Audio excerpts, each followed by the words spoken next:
베이지 베이글 채널의 베이글 약사입니다. 오늘은 제가 졸업 후 20대 후반부터 지금까지 어떻게 돈을 모았고 지금 자산은 어떤지 한번 말씀드려보려고 해요.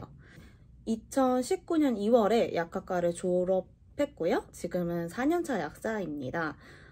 저는 졸업하자마자 대학병원 야간 약사로 4개월 정도 일을 한 다음에 지방에 있는 문전약국에서 약 20개월 정도 일을 했어요. 그리고 다시 서울로 돌아와서 8개월 정도 주 2, 3회 파트타임 약사를 하면서 개국 자리를 알아봤었는데요. 약 1년 정도 된 신규 약국을 운영하고 있습니다. 제가 졸업하자마자 병원 약사를 시작하게 된 계기를 말씀드리자면 뭘 하고 살아야 할지에 대해서 고민을 해본 기회가 많이 없었어요. 그래서 그거를 졸업하고부터 고민을 시작했던 것 같습니다. 그래서 구체적으로 내가 어떨 때 행복한지, 뭘 잘하는지, 그리고 무엇을 좋아하는지, 제 가치관은 어떤지에 대해서 해답을 찾는 시간적 여유가 되게 필요했었어요. 동시에 남들보다 늦은 28살부터 사회생활을 시작했기 때문에 얼른 돈도 벌고 싶다라는 생각도 강하게 들었어요. 그래서 돈도 벌면서 시간적 여유도 있는 직장을 찾다가 대학병원 나이트 약사를 시작하게 되었습니다. 병원 야간 약사 같은 경우에는 한 달에 10번 내지 11번 정도 출근을 해요. 보통 저녁 대여섯 시쯤에 출근을 해서 다음날 아침 8시쯤 퇴근을 합니다. 하루 일을 하고 오면은 그 다음날 이틀 동안은 출근을 하지 않아요. 그래서 제 시간이 좀 많았어요. 전공 공부하느라고 못했던 것들을 많이 할 수 있었는데요. 원래 경제학도 좀 관심이 있었는데 이과를 오게 되면서 공부할 기회가 많이 없었어요. 그래서 그동안 하고 싶었지만 못했던 경제학 공부도 시작을 할 수 있었어요. EBS 인강이 무료라서 EBS 인강을 좀 활용했던 것 같은데요. 고등학교 경제학 약 한 40강 정도를 필기도 하면서 수강을 했던 기억이 납니다. 그래서 병원 야간 약사의 재테크 결과 그런 건 어땠냐 말씀드리자면 그때 수입이 세후로 약 한 480만 원 정도가 들어왔었어요. 그럼에도 자유시간이 많았잖아요. 그래서 여행도 다니고 친구들이랑 술 약속도 많아지게 되면서 지출이 좀 컸던 것 같습니다. 아무래도 졸업한 직후라서 학생 때는 잘 누리지 못한 것들, 예를 들면 좀 비싼 술이라든지 좀 좋은 옷들 이런 거에 대한 소비가 조금 있었던 것 같아요. 최소한의 양심으로 1년 정도 만기에 자유적금을 시작했었고 그때 한 달에 200만 원 정도는 저축을 했던 것 같습니다. 아무래도 나이트 근무가 규칙적이지 않은 생활이다 보니까 몸이 되게 갈아지는 느낌이 많이 났어요. 그래서 이대로는 건강이 좀 안 되겠다 싶어서 4개월 만에 그만두게 되었습니다. 근데 나이트 약사가 되게 잘 맞는 분들은 한 1, 2년 되게 길게도 일하시더라고요. 그렇다면 첫 직장을 관두고 난 다음 직장으로 지방 약국을 간 이유에 대해서 말씀드릴게요. 제가 나이트 약사를 하면서 경제학 강의를 좀 열심히 듣게 됐다고 했잖아요. 그런 거를 듣다 보니까 재테크랑 투자에 자연스럽게 관심이 많이 가더라고요. 재테크 책이라든지 유튜브 이런 거를 찾아보다가 시드를 빨리 모아야겠다는 생각이 강하게 들더라고요. 그리고 통장에 잔고가 쌓이는 게 굉장히 흥분되고 떨리고 그랬었어요. 그러다 보니까 좀 더 많은 돈을 벌고 싶다는 욕망이 생기더라고요.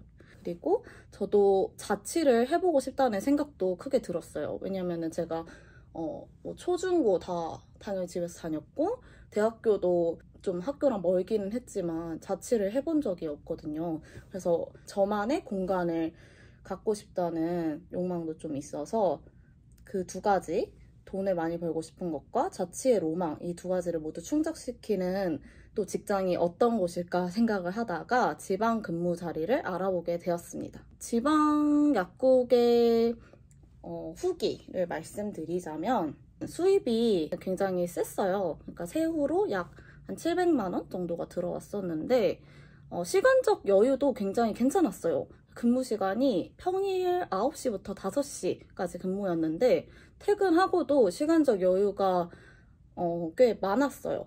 그치만 아무래도 지방 소도시다 보니까 주변에 소비할 게 많지 않았어요. 뭐 예쁜 옷이라든지 예쁜 가방 이런 게 눈에 안 보이다 보니까 그만큼 갖고 싶다는 욕망도 없더라고요. 역시 눈에 보여야지 뭐 사게 되는 것 같아요. 그런 걸 멀리 해야 돼요. 서울에서는 조금 돌아다녔을 뿐인데 곳곳에 길거리에 되게 사고 싶은 것들이 많이 보이잖아요. 그래서 소비 요정이 좀 많이 찾아왔던 반면에 지방에서는 굉장히 자연 친화적인 풍경들과 막 높은 건물도 많이 없었어요. 그래서 심리적으로 힐링도 되고 소비 욕구도 많이 없었던 건전한 생활을 할 수 있었던 것 같습니다. 아무래도 자취를 하다 보니까 생활비라든지 이런 게 조금 들었어요. 그래서 거기에 한 150만 원에서 200만 원 정도 쓰고 나머지는 모두 저축을 할 수 있었어요. 그 결과 졸업 후에 제가 적금 통장을 1년 정도 만기로 만들었다고 했잖아요. 그 만기일 되니까 한 5천만 원 정도가 모였던 것 같습니다. 20대 후반부터 30대 초반 현재까지 재테크 현황을 말씀드리자면 한 1년간은 열심히 투자할 수 있는 시드를 모으기 위해서 예금과 적금을 했었어요. 한 5천만 원 정도 시드가 모이면은 그 돈으로는 이제 주식 투자에서 좀 불릴 수 있는 것 같고요. 주식 투자도 운이 좋게 좀 코로나 시기를 좀 잘 타서 저점에 잘 매수를 해서 돈을 벌 수 있었는데 유튜브라든지 네이버 블로그 같은 데서도 되게 전문가 분들이 많아요. 그래서 그런 분들을 잘 팔로잉하고 좋은 기업을 또 찾아서 투자를 하면은 수익을 낼 수 있었습니다. 그렇게 주식 투자와 또 노동력으로 열심히 돈을 모아서 약국도 물론 투자고 망할 확률도 있지만 현재는 약국을 운영하면서 이제 재테크적인 관심사가 처음에 뭐 예적금, 그 다음에 주식, 지금은 이제 부동산에 관심이 좀 가기 시작을 했는데요. 물론 제가 부동산에 있어서 전문가도 절대 아니고 불인이기는 하지만 또 열심히 뉴스라든지 신문 기사 그리고 부동산 전문가들의 뭐 강의 같은 거를 들으면서 공부를 하고 있고 모아둔 돈으로 작은 부동산을 사게 됐습니다.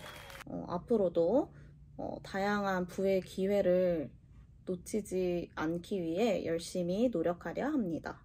그래서 오늘 제 영상의 결론은 자산 가치도 중요하지만 노동의 가치도 중요하다는 것인데요. 2021년에는 자산 가치가 폭등했던 시기잖아요. 졸업하고 나서는 남들보다 늦게 돈을 모은 것에 대해서 비교도 많이 되고 스스로 되게 작아지기도 했었는데 인터넷상이라든지 뭐 건너 어떤 사람이 뭐 코인에 하룻밤 투자를 해서 뭐 명품백 하나 살 정도의 수익을 냈다는 이야기들을 많이 접하면서 매일 소모적으로 노동을 하면서 사는 제 자신의 모습이 갑자기 초라해지는 듯한 그런 상대적 박탈감 같은 것들이 작용을 했었는데 그런데 지금 돌이켜보면 저도 뭐 자산에 투자도 해보고 뭐 주식도 해보고 펀드도 해보고 투자를 통해서 성공하는 것이 노동을 통해서 돈을 버는 것보다 훨씬 어렵다라고 느꼈고요. 그래서 노동의 가치가 적어도 시드를 모으는 데 있어서는 굉장히 중요하다는 생각이 들었어요. 지금은 어디에 투자를 해서 하룻밤에 뭐 몇천만 원, 크게는 뭐 몇 억 벌었다 이런 거에 크게 동요하지 않는 마인드가 생겼고요.